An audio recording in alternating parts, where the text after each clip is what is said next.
माइकै काम गरेर छैन कि यिनीहरू वाउ यो त बुझ भइहाल्यो अर्को वर्ष म मेरो छोरीलाई साङ्गीलाई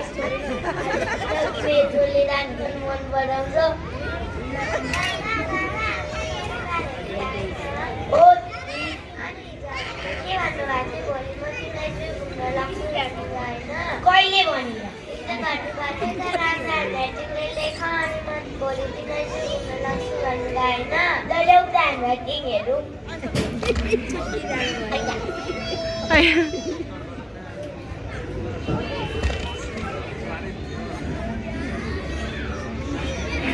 कति राम्रो अझै राम्रो लेख्नु है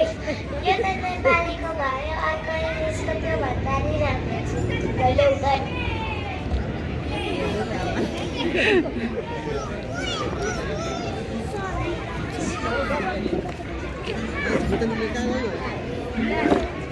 कति राम्रो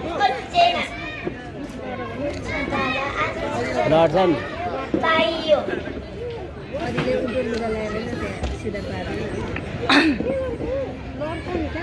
बाबा आज कुन लुगा लगायो बाउ छोरी दसैँमा किनेको लुगा लगाएर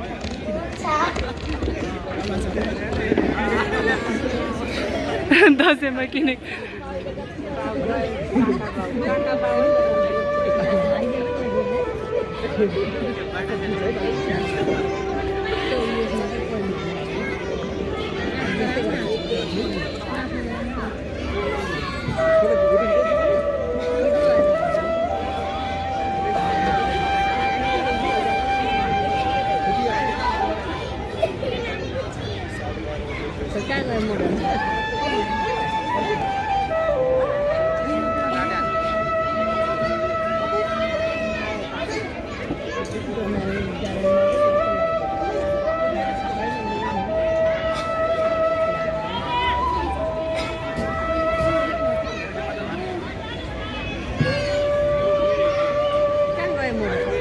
ड्रेस लाउनु होला नि दसैँमा किनेको नाना लाउनु गएको होला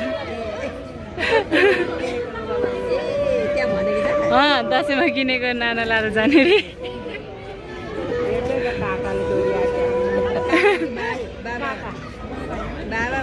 बाबा होला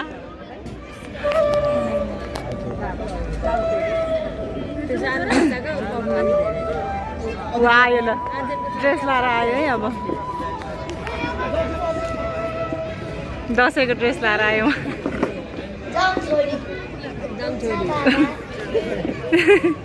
हात छोडेर नहिँड है फेरि गाडी लान्छ